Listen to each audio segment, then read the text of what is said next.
안녕하십니까. 혼란한 정치 시사 이슈를 술술 풀어보는 송국권의 혼술. 4월 마지막 날 토요일에 보내드리는 정가 뒷담화 시간입니다.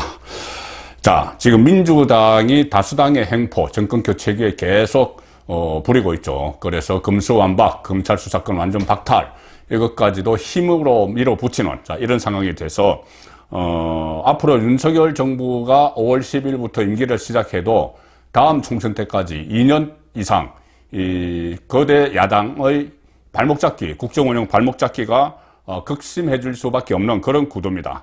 자, 이 상황에서 일각에서 아예 국회를 해산시키자, 국회 해산론이 등장하기 시작했습니다.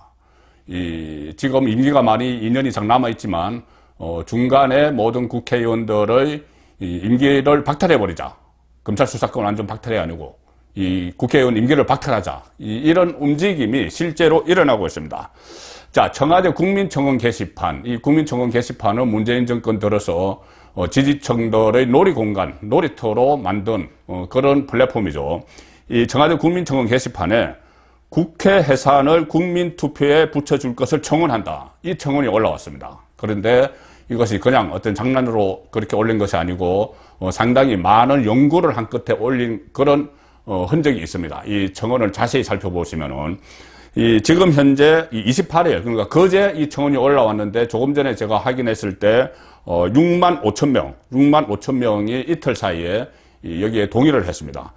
한 달 내에 20만 명이 동의를 하면은 문재인 청와대에서 답변을 하게 돼 있죠. 그런데 이 한 달 이전에 문재인 정권은 끝납니다. 끝나고 문재인 정권이 며칠 전에 마지막으로 이 청원에 대해서 거의 유일하게 5년 만에 본인이 직접 입장을 설명을 하면서 청원 사면 문제, 특사 문제도 이야기했고 윤석열 대통령 당선인의 집무실 이전에 대해서 강하게 비판하고 했죠. 자, 그런데 그것이 마지막이고 이제 임기가 끝나기 때문에 이 청원이 실제적으로 윤석열 정부에서 답변을 할 수도 있고 지금 윤석열 정부에서는 한시적으로는 이것을 운영을 하다가 국민청원 게시판을 운영을 하다가 나중에는 이것을 통합 플랫폼으로 바꾼다. 그렇기 때문에 이 청원에 대해서 윤석열 정부에서 대통령 비서실에서 혹은 윤석열 대통령이라도 답변을 할 수도 있을지도 모릅니다. 이게 20만 명이 곧 넘을 것 같으니까. 자, 그런데 이 국민청원 게시판에 올린 내용은 이겁니다. 이 청원인은 공정과 상식을 위한 시민행동 소속이다. 이렇게 본인을 소개를 했는데, 크게는 이렇게 됩니다. 이 청원 내용은 국회는 국민투표로 확정된 날부터 해산한다. 찬반 투표에서 찬성이 더 많으면 해산한다는 거죠. 그리고 국회 해산과 동시에 국회의원의 임기는 종료된다. 그리고 해산 후 30일 이후 60일 이내에 국회의원 선거를 실시한다. 자, 그렇게 규정을 하고 상당히 구체적으로 이야기를 합니다. 이 청원인은 의석 중에 절반이 넘는 171석을 차지했다고 해서 입법권을 제멋대로 입법권을 행사하도록 허락한 것은 아니다. 자, 이런 이야기고 21대 국회가 들어서자 더불어민주당은 국회 상임위원장 독식에 나섰고 그때 그랬죠. 17국회 상임위원장을 다 가져가 버렸습니다. 야당과의 타협을 거부했다. 또 그리고 특히 정권의 임기 말 검수완박법을 들고 와서 검찰에 남은 6대 범죄 수사권의 완전 박탈을 마치 국민들을 위한 것인 양 목소리를 높이는 중이다. 내부에서 신중론도 나오지만 당론으로 결정이 밀어붙이는 오만함을 보이고 있다. 그러면서 야당도 마찬가지다. 이렇게 이야기를 합니다. 국민의힘 원내대표는 국회의장이 제안한 중재안을 덥석 물었다. 국민의 민심을 살피는 태도는 전혀 없다. 여당의 입법 폭주를 비판하던 야당이 무슨 이유인지 조건 없는 수용에 나섰다. 자, 그러니 여당의 독주, 행포도 그렇지만 그 여당의 독주와 행포를 제대로 견제하지 못하는 야당, 그러니까 싸잡아서 국회 전체를 해산하자는 겁니다. 해산하자는 그 국민청원을 올린 것이고, 자, 그러면 두 가지가 되겠죠. 하나는 국회 해산이 현실적으로 가능한가? 그리고 국회 해산을 하기 위해서 이 청원인이 제기한 것처럼 국민투표가 가능한가? 이 두 가지입니다. 일단 국회 해산권, 현재 우리 헌법에는 대통령의 국회 해산권이 없습니다. 임기 만료 전에 일제히 국회의원들을 자격을 지금 300명인데 일제히 다 소멸을 시켜버리는 그런 권한인데 지금 헌법에는 없습니다. 그런데 과거에는 있었던 적이 있습니다. 우리나라에서 지금 4번 국회 해산이 있었는데 제일 처음에 일어난 것은 자진 해산이었죠. 1960년에 4.19 혁명 이후에 국회가 의결을 했습니다. 자기들끼리 의결을 해서 국회 해산하자. 그리고 민의원 참여원 선거가 실시가 됐죠. 그런데 불과 1년 만에 5.16이 일어났죠. 그래서 군사정권이 당시 포고령으로 그때 4.19 이후에 들어선 민의원 참여원을 다 해산시켜 버렸습니다. 이것이 타율적으로 진행된 첫 국회 해산이 되는 거죠. 그리고 그 다음에 1972년 10월 17일 10월 유신을 공표를 하면서 당시 박정희 대통령이 초헌법적인 이 통치력으로 이것을 해산시켜 버렸습니다. 국회를 해산을 시켜 버렸죠. 그리고 그 해산시키고 나서 유신헌법을 만들었죠. 유신헌법을 만든 것이 사공화국인데 그 사공화국 유신헌법에 국회 해산을 할 수 있도록 아예 규정을 해버렸습니다. 대통령이 국회 해산을 할 수 있도록. 자, 그러다 그 이후에 국회 해산이 실제로 된 적은 없고 80년에 전두환 50 정부가 탄생을 하죠. 그때 헌법 부칙에 이렇게 합니다. 이 헌법 시행 당시의 국회의원 임기는 헌법 시행과 동시에 종료된다. 그러니 50이 출범을 하면서 전두환 정권에 출범을 하면서 그 헌법에 따라서 부칙에 따라서 국회가 해산돼 버렸죠. 자, 그러고 나서 50 헌법은 정식으로 대통령의 국회 해산권을 명시를 합니다. 이렇게 규정을 합니다. 국가의 안정 또는 국민 전체 이익을 위해서 필요하다고 판단할 상당한 이유가 있을 때 대통령은 국회를 해산할 수 있다. 상당히 자의적인 해석이 가능하죠. 대통령이 판단해서 이것은 지금 국회가 하는 그 일이 국가 안정, 국민 전체 이익에 위배된다. 이렇게 대통령이 판단하면 그냥 해산을 하는 겁니다. 근데 실제로 그렇게 해산을 한 적은 없죠. 전두환 정권 때도. 그리고 1987년에 60 헌법이 만들어지죠. 지금 적용되고 있는 그 헌법, 87체제라고 하는 그 헌법에서는 국회 해산권을 전면 삭제를 했습니다. 대통령이 국회 해산을 시킬 수 없도록 삭제를 했죠. 자, 그래서 그 이후에 이 국회 해산 이야기가 나오지 않았는데 딱 한 번 자진 해산 비슷한 이야기가 한 번 있었습니다. 뭐냐면은 2016년에 박근혜 전 대통령 탄핵 소추안이 국회에 올라갔을 때 그때 야당이던 더불어민주당 또 국민의당, 안철수의 국민의당 그리고 정의당 이 세 야당에서 우리가 헌법소추안을 그 탄핵소추안을 박근혜 전 대통령 탄핵소추안을 국회에서 의결시키지 못하고 부결되면 저는 국회의원직을 사퇴하자 이렇게 결의를 했습니다. 물론 탄핵이 됐기 때문에 그 결의가 이루어지지 않았죠. 그때 논란이 됐던 것이 그러면은 이 국회 의석 중에서 한 절반 정도를 가지고 있는 야 3당이 자진 사퇴를 국회의원을 자진 사퇴하면은 그 이후에 어떻게 되는 것인가? 이게 헌법에는 보면은 국회는 200인 이상으로 규정하도록 되어 있습니다. 구성을 하도록. 그런데 200인 이상이 안 되기 때문에 그러면은 이게 국회가 해산하고 총선을 다시 치러야 되는 것 아니냐. 이런 설이 하나 있었고 또 하나는 그거 아니다. 해산이 됐어도 재보선을 해야 된다. 재보선을 해서 200인 이상으로 채워야 된다. 그러니까는 남아있는 당시 여당의 그때 그 신한국당이었던가요. 그 한나라당 그 당의 이 국회의원들은 사퇴를 안 하기 때문에 그것은 그대로 남겨놓고 나머지만 이 보궐선거를 해야 된다. 자, 그런 논란도 그때 있었습니다.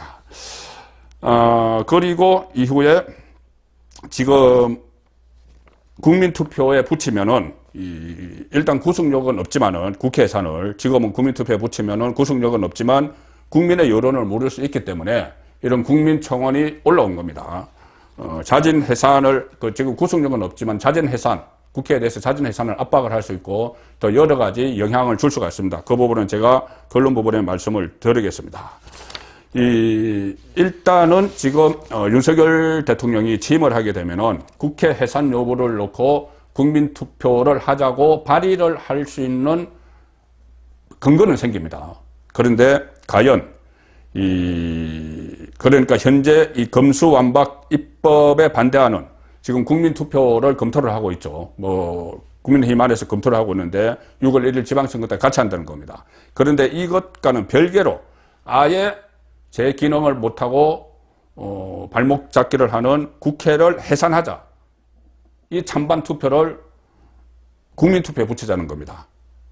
자, 국민투표. 그동안 금수완박 때문에 많이 논의가 됐죠. 헌법 72조에는 대통령이 필요하다고 인정할 때 외교, 국방, 통일, 기타 국가 안위에 관한 중요 정책을 국민투표에 붙일 수 있다. 이렇게 됐습니다. 그래서 금수완박 입법이 국가 안위와 관련된 것이냐, 정책이냐, 뭐 이런 논란이 있는데 이것을 국회 해산을 놓고 여기에 대입을 시켜보면은, 지금 그동안은 개헌을 위한 국민투표만 해왔습니다. 우리나라 국민투표 몇 번 있었는데. 그런데 이것은, 금수완박도 그렇고 국회 해산도 그렇고 이것은 처음 시도되는 그런 국민투표죠. 자, 쟁점은 이렇게 되겠죠.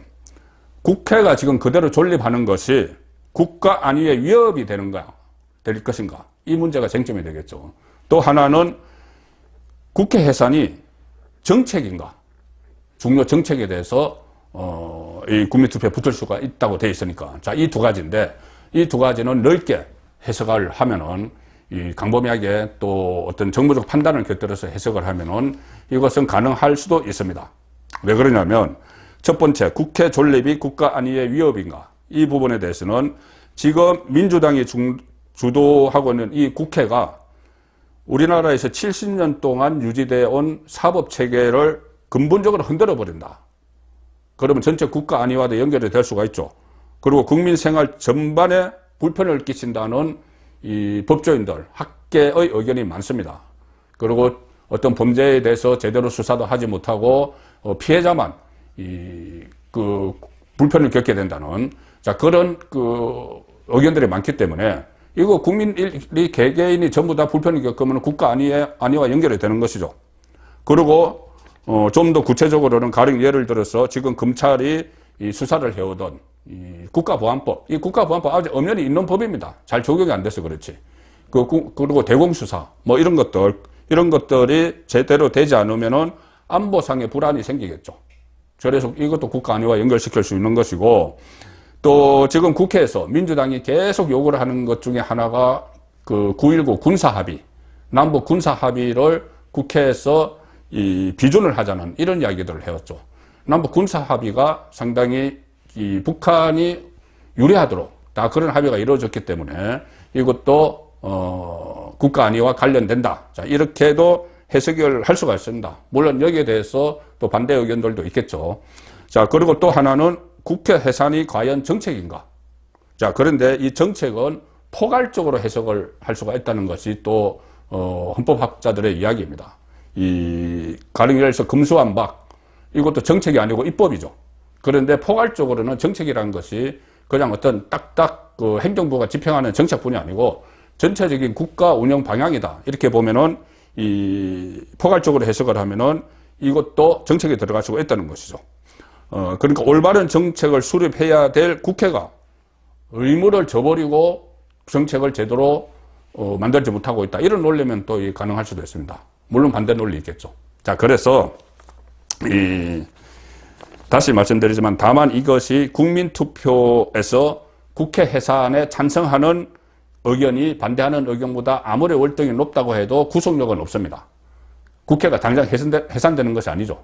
금수완박 입법도 만약에 금수완박에 반대한다는 국민 여론이 많은 것으로 국민투표에서 확정이 돼도 금수완박 입법이 무효가 되지는 않습니다. 정치적으로 압박은 되겠죠. 그래서 법 개정을 위한, 다시 재개정을 위한 논의가 일어날 수는 있지만 국회에서 통과될, 그 시점에는 통과되죠. 그 통과된 법을 원천 무효로 할 수는 없다는 겁니다. 이 국회 해산도 마찬가지죠. 국민투표에서 국회 해산을 원하는 국민이 아무리 많다고 해도 당장 국회가 해산되는 건 아닙니다. 왜 그러냐면 국회의원 임기 4년이 헌법으로 정해져 있기 때문이죠. 자, 국회의원 임기 4년도 헌법으로 정해져 있기 때문에 이 임기 4년을 지키지 않으면은 이거 위헌이 되는 겁니다. 자, 그래서 이렇게 상당히 복잡한 문제가 있는데, 다만, 이런 상황은 생각할 수가 있죠. 구속력은 없지만, 제가 한번 설명드린 대로 국민투표를 하려면은 18일의 기간 동안 찬반 토론, TV 토론 같은 것도 막 합니다. 그리고 연설회도 하죠. 찬성 반대 쪽으로 나눠가지고 국회 해산 찬성한다, 반대한다. 또 TV 토론도 의무적으로 해야 되는 부분도 있습니다. 그렇게 막 분위기가 일어나서 여론화돼서 이 국민의 국회 심판론이 계속 확산이 되고 거기에 실제로 찬반 투표에서 압도적으로 국회 해산에 찬성한다는 여론이 많게 되면 어떤 상황이 일어나느냐. 국회가 해산되지는 않지만 민주당 의원들, 171석을 가지고 있는 민주당 의원들이 그때는 야당이죠. 상당히 위축될 수밖에 없습니다. 민주당뿐이 아니고 다른 뭐 정의당도 그렇고. 왜 위축될 수밖에 없냐 하면은 국민 여론이 무섭기도 하지만 당장 2년 후에 다시 총선이 치러지는데 국민 여론이 국회 심판을 해산을 해야 된다고까지 나왔는데 계속 윤석열 정부의 발목 잡기를 하는데 개별 야당 국회의원이 거기 계속 동참을 하면은 다음 총선에서 떨어질 확률이 높겠죠. 국민 여론을 완전히 무시하고 지금 하던 행태를 그대로 하면. 그렇기 때문에 이 국민 투표가 이루어지고 또 그것이 찬성, 국회 해산 찬성으로 결론이 나올 경우에는 그 과정에서도 18일 동안의 이 국민 투표 운동 과정에서도 국회 심판론이 대두될 가능성이 높기 때문에 이것은 상당히 정치적으로 중요한 의미가 있다. 물론 이것이 실제 국회 해산을 위한 이 국민투표가 실시될지 여부는 불분명하지만 어쨌든 이런 말이 나올 정도로 지금 국회, 특히 다수당인 민주당이 국민의 불신을 받고 있다. 자, 그런 정황은 되겠습니다. 정가 뒷담화였습니다.